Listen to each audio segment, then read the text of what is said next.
Ésaïe, chapitre 30.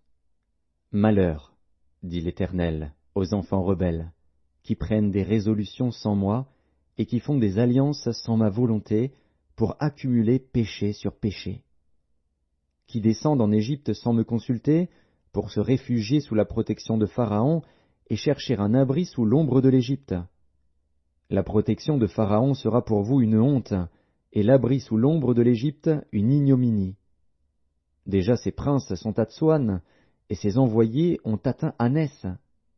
Tous seront confus au sujet d'un peuple qui ne leur sera point utile, ni pour les secourir, ni pour les aider, mais qui fera leur honte et leur opprobre. Sentence des bêtes du Midi. À travers une contrée de détresse et d'angoisse, d'où viennent la lionne et le lion, la vipère et le dragon volant, ils portent à Dodan leurs richesses, et sur la bosse des chameaux leurs trésors, un peuple qui ne leur sera point utile. Car le secours de l'Égypte n'est que vanité et néant. C'est pourquoi j'appelle cela du bruit qui n'aboutit à rien. Va, maintenant, écris ces choses devant eux sur une table, et grave-les dans un livre, afin qu'elles subsistent dans les temps à venir, éternellement et à perpétuité. Car c'est un peuple rebelle, ce sont des enfants menteurs, des enfants qui ne veulent point écouter la loi de l'Éternel, qui disent aux voyants, « Ne voyez pas !» et aux prophètes, « Ne nous prophétisez pas des vérités, dites-nous des choses flatteuses, prophétisez des chimères. Détournez-vous du chemin, écartez-vous du sentier, éloignez de notre présence le Saint d'Israël. » C'est pourquoi ainsi parle le Saint d'Israël. Puisque vous rejetez cette parole, que vous vous confiez dans la violence et dans les détours et que vous les prenez pour appui, ce crime sera pour vous comme une partie crevassée qui menace ruine et fait saillie dans un mur élevé, dont l'écroulement arrive tout à coup, en un instant. Il se brise comme se brise un vase de terre, que l'on casse sans ménagement, et dont les débris ne laissent pas un morceau pour prendre du feu au foyer ou pour puiser de l'eau à la citerne. Car ainsi a parlé le Seigneur, l'Éternel, le Saint d'Israël, c'est dans la tranquillité et le repos que sera votre salut, c'est dans le calme et la confiance que sera votre force. Mais vous ne l'avez pas voulu. Vous avez dit, « Non, nous prendrons la course à cheval. » C'est pourquoi vous fuirez à la course. Nous monterons des coursiers légers. C'est pourquoi ceux qui vous poursuivront seront légers. 1000 fuiront à la menace d'un seul, et, à la menace de 5, vous fuirez, jusqu'à ce que vous restiez comme un signal au sommet de la montagne, comme un étendard sur la colline. Cependant l'Éternel désire vous faire grâce, et il se lèvera pour vous faire miséricorde. Car l'Éternel est un Dieu juste. Heureux tous ceux qui espèrent en lui. Oui, peuple de Sion, habitant de Jérusalem, tu ne pleureras plus.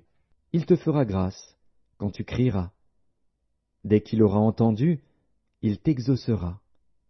Le Seigneur vous donnera du pain dans l'angoisse et de l'eau dans la détresse. Ceux qui t'instruisent ne se cacheront plus, mais tes yeux verront ceux qui t'instruisent.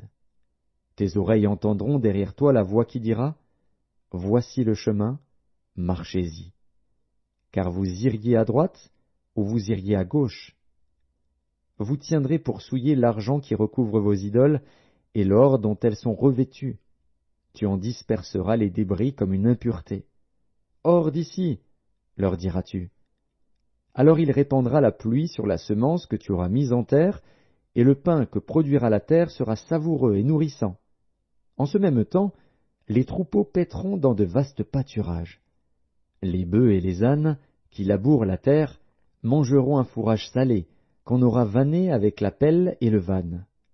Sur toute haute montagne et sur toute colline élevée, il y aura des ruisseaux, des courants d'eau, au jour du grand carnage, à la chute des tours.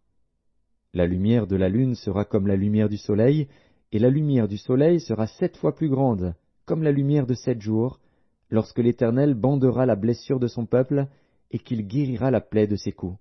Voici, le nom de l'Éternel vient de loin. Sa colère est ardente, c'est un violent incendie. Ses lèvres sont pleines de fureur, et sa langue est comme un feu dévorant. Son souffle est comme un torrent débordé qui atteint jusqu'au cou, pour cribler les nations avec le crible de la destruction, et comme un mort trompeur entre les mâchoires des peuples. Vous chanterez comme la nuit où l'on célèbre la fête. Vous aurez le cœur joyeux comme celui qui marche au son de la flûte pour aller à la montagne de l'Éternel, vers le rocher d'Israël. Et l'Éternel fera retentir sa voix majestueuse. Il montrera son bras prêt à frapper, dans l'ardeur de sa colère, au milieu de la flamme d'un feu dévorant, de l'inondation, de la tempête et des pierres de grêle. À la voix de l'Éternel, l'Assyrien tremblera. L'Éternel le frappera de sa verge. À chaque coup de la verge qui lui est destinée, et que l'Éternel fera tomber sur lui, on entendra les tambourins et les harpes. L'Éternel combattra contre lui à main levée. Depuis longtemps un bûcher est préparé. Il est préparé pour le roi, il est profond, il est vaste. Son bûcher, c'est du feu et du bois en abondance. Le souffle de l'Éternel l'enflamme, comme un torrent de soufre.